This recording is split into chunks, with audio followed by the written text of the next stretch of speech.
made one good, made one bad. All right. Who are you to reply against God because he did that? It says, shall the thing formed? Here it is. We the things formed. Shall we say to him that formed us, why hast thou made me thus? Why you make me the good person? Why you make me the bad person? We can't do that to the Most High God. We're just going to have to accept his will. Verse 21, it says, have not the potter power over the clay of the same lump to make one vessel unto honor and another to dishonor? Now, these vessels is talking about Jacob and Esau. Of one lump. We came from Isaac. All right. Jacob and Esau, father was Isaac. Their mother was Rebekah. They were twins. They were two different nations of people, two different manners.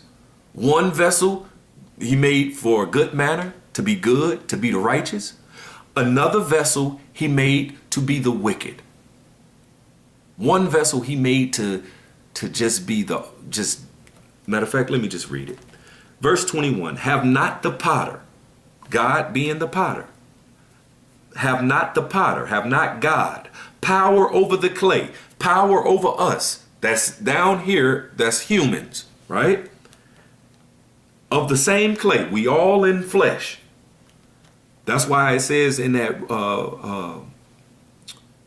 Psalms 82, I have said, ye are gods, and all of you are children of the Most High, talking about you Israelites, but ye shall die like men.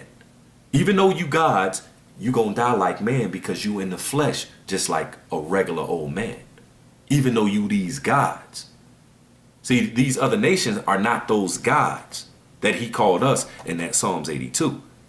They're just but men, like he called the other nations, the heathen nations, in that Psalms 9 and 19. You can read that.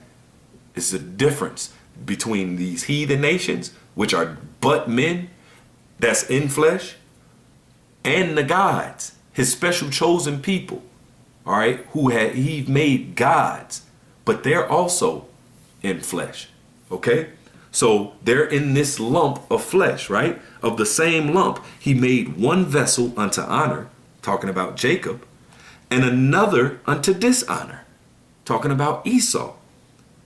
It says, what if God, willing to show his wrath and to make his power known, endured with much long suffering the vessels of wrath fitted to destruction? All right. There are the vessels of wrath. These are these vessels that was made to be dishonor. Verse 21 again, it says, have not the potter power over the clay of the same lump to make one vessel unto honor and another vessel unto dishonor? This vessel unto dishonor are the vessels of wrath fitted to destruction, because there was a use for them. And after their use of being the wicked, after their use of being the ungodly nation, they are made to be destroyed. All right. They are made to destroy, and they are made to be destroyed. Okay. It says, what if God, willing to show his wrath and to make his power known, endured with much long suffering the vessels of wrath fitted to destruction, and that he might make known the riches of his glory on the vessels of mercy, which he had afore prepared unto glory. So now we see this clay, this potter had made, of the same clay, vessels of wrath, vessels of mercy, vessels of dishonor, and vessels of honor. Okay, now watch this. I'm going to go to another spot where it talks about the potter, right, and the clay. This is Sirach chapter 33. Watch this. I'll start at 10. It says, and all men are from the ground, and Adam was created of earth. And much knowledge the Lord have divided them and made their ways diverse. Made their ways diverse, right? Some of them hath he blessed and exalted, and some of them hath he sanctified and set near himself.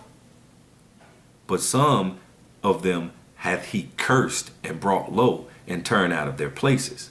Verse 13. As the clay is in the potter's hand. There's that clay and the potter again. Remember that clay, when it was talking about the potter and clay, it was talking about Jacob and Esau. All right? Jacob and Esau. The vessels of honor, Jacob.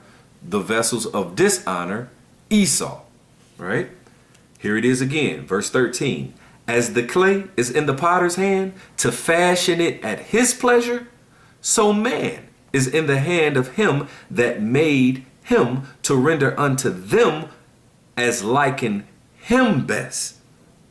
Okay? It says, so man is in the hand of him, is in the hand of God that made him to render unto them, to render unto man, to render unto us as liking him best, as liking God best. It says good is set against evil and life against death. So the godly against the sinner, and so the sinner against the godly. So one nation of people that he made and divided and made their ways diverse, one of their ways is to be godly. Another nation ways is to be ungodly, to be sinners. All right. And it says, so look upon the works of the Most High, and there are 2 and 2, one against another. Jacob against Esau. They always struggled because one was made for honor, one was made for dishonor. One was made to be godly, a righteous nation of people, and one was made to be a wicked and an ungodly nation of people. The Most High did that. Okay? He is the potter. We're just the clay. Let us be happy that we happen to be the vessels of mercy. We happen to be the righteous nation of people. Okay? Once again, I'm going to get another one when it talks about that. This is Wisdom of Solomon, chapter 15 and 7. Watch this. It says, for the potter, there's that potter again, tempering soft earth, fashioneth every vessel with much long suffering for our service. For our service. So both vessels are for a service. It says, yea, of the same lump,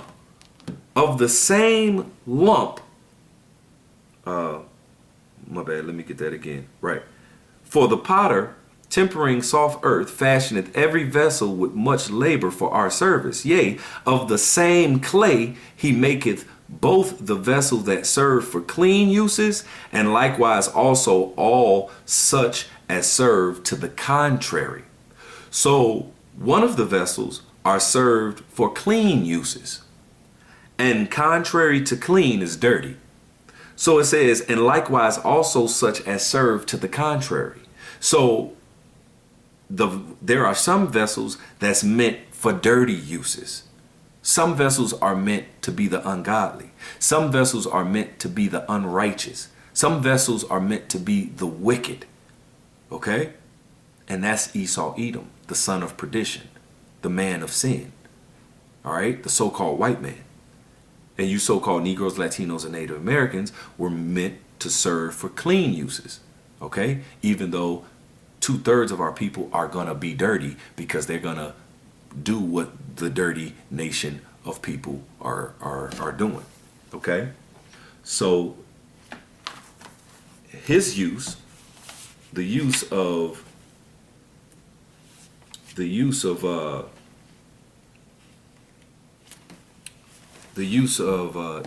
Edom, was to be the wicked. This is Job 9 and 24. It says, the earth is given into the hand of the wicked. He covereth the faces of the judges thereof. If not, wherein who is he? So somebody that covereth, they covereth the truth with deceit, with lies. This is what he's here for, to lie. It says, for the thief cometh not but for to steal, to kill, and destroy. All right? This is their makeup. This is what their MO is, They were made to do these things. They were made to do them. That's why in this Jeremiah chapter 13, let me see, Jeremiah chapter 13, verse 23. It says, can an Ethiopian change his skin, or a leopard his spots? Then may ye also do good that are accustomed to do evil. All right, that custom comes from the Hebrew word lamad, H3928, lamad, which means taught, learned, disciplined, trained in, learned at. They're learned to be the wicked. They're learned to do evil. They're accustomed to do evil. They're trained to do evil. Okay? They're exercised in doing evil because the Lord made them that way. They had their use of doing that. Okay? They had their use right here in a present evil world for us to know both good and evil. All right? So for us to be those gods that he intended us to be and that we will be, we must know all sides of the spectrum, but we must choose the good. We must choose the righteous. And right now, this is what's going on right now. The elect is choosing the righteous. All right. But they were chosen to choose the righteous. OK, from the foundations of the earth. OK, but like I say, they are learned in being evil. They were made to be evil. All right. He says he's made some for clean uses and some for dirty uses. He said he's made some to be the godly and some to be the ungodly. Some to be the vessels of mercy and some to be the vessels of wrath fitted for destruction.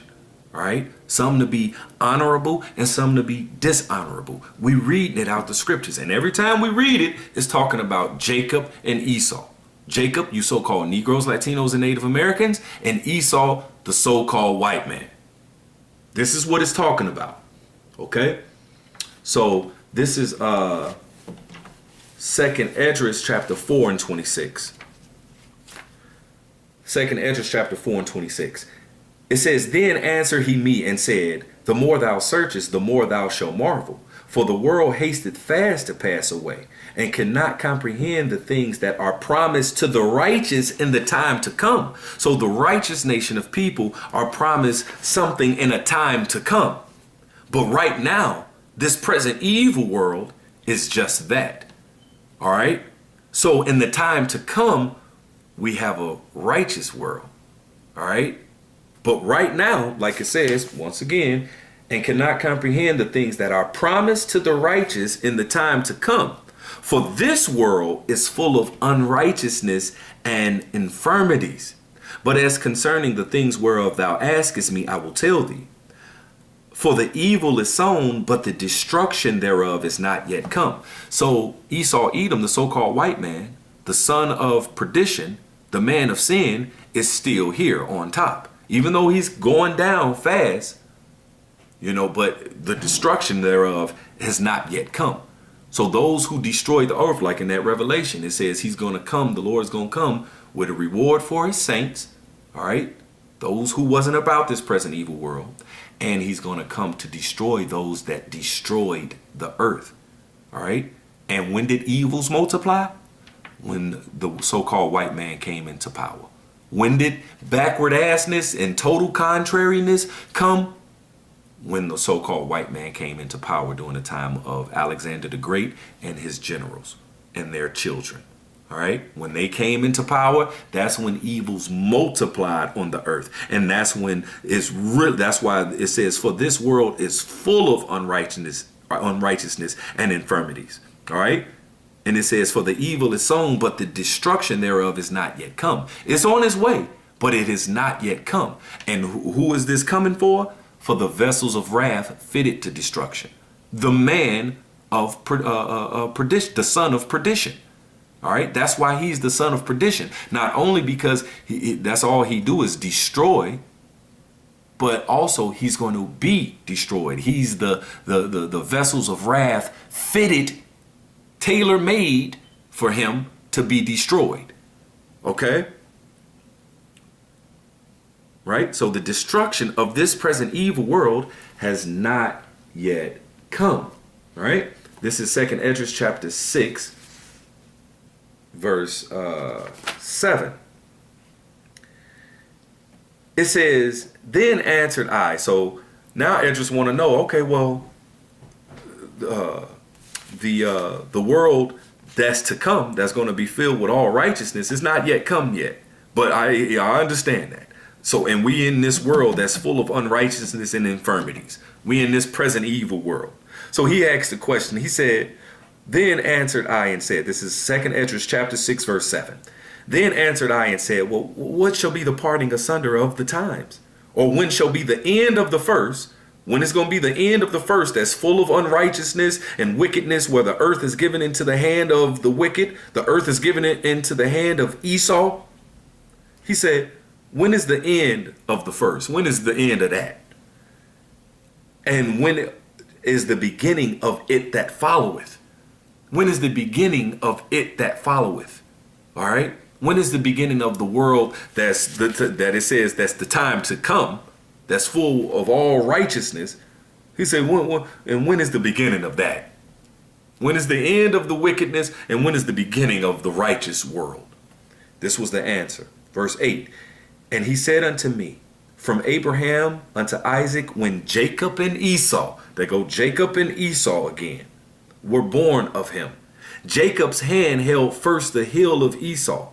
For Esau, the so-called white man, the son of perdition, the man of sin, is the end of the world. And Jacob, the righteous nation, the vessels of mercy, the vessels of honor, is the beginning of it that followeth. So Esau is the end of this world, and it's got to be destroyed. When the Lord comes, he's going to destroy it, and he's going to set up the kingdom of heaven. All right. Once again, it's going to be cleansed. This world is going to be cleansed. Now, of course, America is never going to be inhabited again. All right. According to that Revelations, it's never going to be inhabited again. There's going to be a memorial that was the most wicked kingdom of all kingdoms, and this is an example of what'll happen to you if you live unrighteously, if you live in wickedness. This is what's going to happen. Okay, there's going to be a memorial forever. All right, but the other parts of the world is going to be cleansed by fire, and it's going to be set up the kingdom of heaven, which is going to be right here on the earth, ran in righteousness by the righteous people. All right, by Jacob, the Israelites. Okay, so now it just said, and he said unto me, from Abraham and unto Isaac, when Jacob and Esau were born of him, Jacob's hand held first the heel of Esau, for Esau is the end of the world, and Jacob is the beginning of it that followeth. Got to get this revelation coupled with that, because John the Revelator, he saw a vision of the new heaven and the new earth that was filled with all good things, all righteousness, right? It says, Revelation 21:1, and I saw a new heaven and a new earth. For the first heaven and the first earth were passed away, and there was no more sea. So this vision that he saw, it said, in the first heaven and the first earth that was given into the hand of the wicked, that was a present evil world back, that we're living in right now. He saw this passed away. John saw this present evil world passed away, and he saw a new heaven and a new earth, okay, which is going to be ruled by Jacob. Israel, you Israelites, so-called Negroes, Latinos, and Native Americans. And in this new world, I'm going to jump down to 4. It says, and God shall wipe away all tears from their eyes, and there shall be no more death, neither sorrow, nor crying, neither shall there be any more pain, for the former things are passed away. You want to be in a world like that? Pray for the hastening of that day that the Lord come and destroys this place, because it's never going to get better because this is a present evil world. Okay? And it's going to remain that until the Lord come and destroy this place. Okay, this is 2 Peter chapter 3. 2 Peter chapter 3, verse 10. It says, but the day of the Lord will come as a thief in the night. All right, to come and destroy this present evil world. All right, this first heaven and this first earth that he's coming to destroy as a thief in the night. It says, in which the heavens shall pass away with a great noise, and the elements shall melt with fervent heat. The earth also and the works that are therein shall be burned. Seeing then that all these things shall be dissolved, what manner of persons ought ye to be in all holy conversation and godliness? All right, and that conversation goes back to the Greek. I think that's anastrophe, which means your conduct. All right, so it says in all holy means separate from this world. All right, so your conduct should be separate from this world in all godliness and in the ways of Yahweh Bashem Yahweh Shai, trying to follow these laws, statutes, and commandments to the best of your ability, having your mindset on this world ending and the Lord coming to destroy this place. So what manner of persons ought ye to be? How should you conduct yourself? Okay? You shouldn't be about the ways of this world, the money, cars, clothes, and the whole success, and for this place to continue on. Okay? In a present evil world. All right? It says, looking for and hastening unto the coming of the day of the Most High, wherein the heavens being on fire shall be dissolved, and the elements shall melt with fervent heat. Nevertheless, we, according to his promise, look for a new heaven and a new earth, wherein dwelleth righteousness. Okay? This new heaven and this new earth that John the Revelator saw, that second Esdras talked about, of when he asks, well, what shall be the parting asunder of the times? When shall be the end of the first of this present evil world, this world of unrighteousness that's ruled by the wicked? And when is the beginning of it that followeth, that's going to be ruled in righteousness, wherein dwelleth righteousness? He said, for we look for a new heaven and a new earth, wherein dwelleth righteousness, ruled by the righteous people. Okay?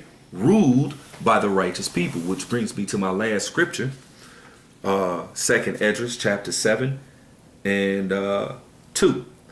It says, matter of fact, in that 2 Esdras chapter 6, the last verse, or verse 58, it says, but we, thy people, whom thou hast called thy firstborn, thy only begotten, and thy fervent lover, us Israelites, are given into their hands. We're given into the hands of all these other nations, namely right now, Esau, Edom, the son of perdition.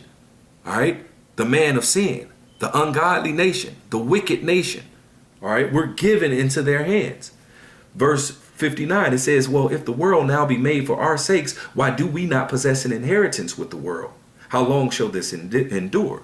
So we don't possess an inheritance with this present evil world. This present evil world was inherited to Esau, Edom. It was given into his hand. And that's why it's a present evil world, full of all unrighteousness and wickedness and sorrow and mourning and death and disease. This is what's going on in this present evil world. This is his inheritance. Okay? See, but we don't possess an inheritance of rest and of riches and of, being on top in this present evil world. Ours is the next one to come. Okay? That's why it says, chapter 7, verse 2. It says, and he said unto me, up, Esdras, and hear the words that I am come to tell thee. And I said, speak on, my God. Then said he unto me, the sea is set in a wide place, that it might be deep and great. Now this sea is talking about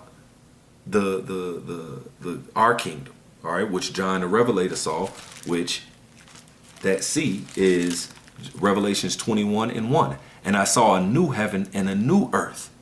All right, this is that sea, the new heaven and the new earth, the kingdom of heaven. All right. Matter of fact, it says Revelations 21 and 1. And I saw a new heaven and a new earth, for the first heaven and the first earth were passed away, and there was no more sea. And I, John, saw the holy city, New Jerusalem, coming down from God out of heaven, prepared as a bride adorned for her husband. all right, coming down. It's going to be right here on the earth, the kingdom of heaven, right? So it says, verse 2, back in 2nd Esdras 7 and 2. And he said unto me, Up, Esdras, and hear the words that I am come to tell thee. And I said, Speak on, my God. Then he said unto me, The sea is set in a wide place, that it might be deep and great. But put the case, the entrance thereof were narrow and like a river. Who then could go unto this sea, right, to this kingdom, to look upon it and to rule it, all right? Because we're going to be rulers of this kingdom, okay? That's going to be filled with all good things. We're going to be the rulers of it, right? It says, who then could go into the sea to look upon it and to rule it if he went not through the narrow? How could he come into the broad? There is also another thing. A city is builded, also talking about the kingdom of heaven, right? This new heaven and this new earth that John the Revelator saw, all right? He said, and it is set upon a broad field and is full of all good things. This city, this kingdom is full of all good things, right? But to get there, it says, verse 7, the entrance thereof is narrow and is set in a dangerous place to fall. That's this present evil world, all right? Esau's kingdom, all right? This is the entrance. So we must go through all these trials and tribulations and temptations and overcome and learn. Okay? This is what this place for us is all about. That's why it was a use for this devil. All right? And to put us through all the things that we've been through. It was a use. We had to go through all these experiences so that when we get to our inheritance, the kingdom of heaven, all right, when we get to and we're going to rule that, when we get there, then we have the knowledge and the wisdom because we've been through all these experiences so that we can judge righteously. Okay? It says the entrance thereof is narrow and set in a dangerous place to fall, like if there were a fire on the right hand and on the left a deep water, and one only path between them both, even between the fire and water, so small that there could but one man go there at once. If this city, if this kingdom were now given unto a man for an inheritance, if he shall never pass the danger set before it, how shall he receive this inheritance? And I said, It is so, Lord. Then he said unto me, Even so also is Israel's portion. It's our portion to go through this present evil world right now and to overcome. To go through all these experiences, learn, grow, choose righteousness, and wait on the Lord for our kingdom, our glory. We have to wait. That's going to be filled with all good things, and the law, statutes, and commandments going to be written in our minds and our hearts, and we're going to rule the planet Earth and all of existence with the law, statutes, and commandments of the Bible, the instructions and the ways of Yahweh Ba'ashem Yahweh Shah. Okay? And not their pernicious ways, who's going to be destroyed, who are fitted for destruction. All right. So Esau, Edom, who's ruling this present evil world with destruction, is going to be destroyed. They are revealed by the scriptures, by the truth. They are revealed as being the wicked, as being the man of sin and the son of perdition. That's why, once again, in 2 Thessalonians 2 and 3, let no man deceive you by any means, for that day shall not come, except there come a falling away first, which has happened to us Israelites, and that the man of sin be revealed, the son of perdition. And that's what just happened in this lesson right now. Undeniable. All right, that the so-called white man is this man of sin, the son of perdition, that nation of people that was made to be the ungodly nation, made to be the vessels of dishonor, made to be the vessels of wrath, fitted for destruction, made to be the vessels of dirty uses. All right, we just read it. This was that nation of people who were made to be that. And in a world, a kingdom of righteousness, they have no use no more. So they're going to be destroyed. Okay, and that's what the scriptures say. Okay, so I'm gonna end it there, Lord willing. That was edifying. I know I was, kind of all over the place at points, but it was all